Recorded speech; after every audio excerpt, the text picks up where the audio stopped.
The ice sculpture at my wedding was shaped like a swan, its wings curved around bottles of champagne. It was elegant and fragile, glowing under soft reception lights. Grandpa pressed the old passbook into my hands while guests were still clinking glasses. The navy cover was cracked with age. He didn't give a speech. He only said quietly, "For when you need to remember who you are."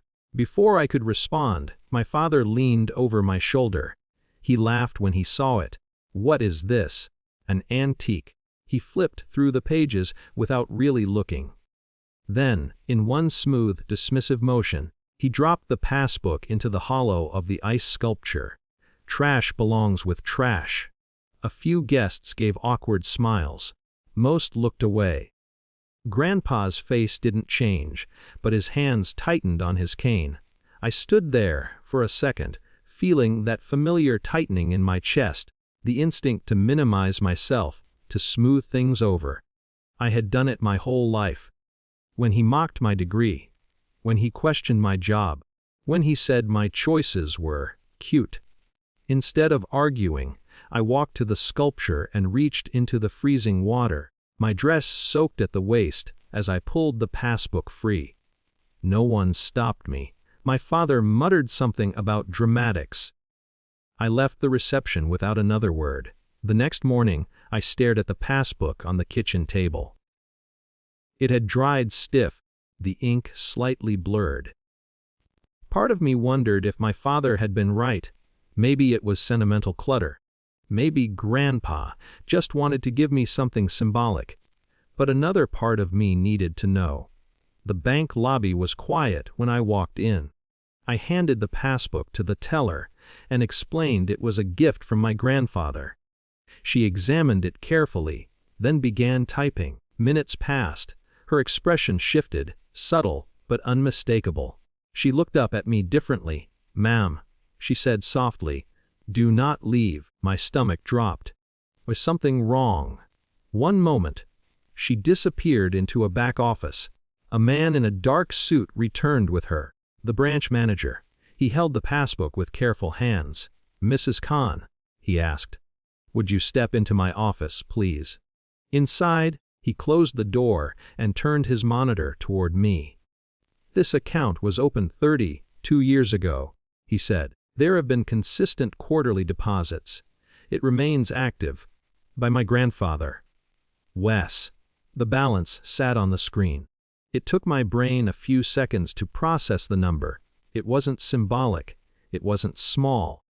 There were also written instructions. The manager continued. "This account was to remain confidential until you presented identification in person." I swallowed.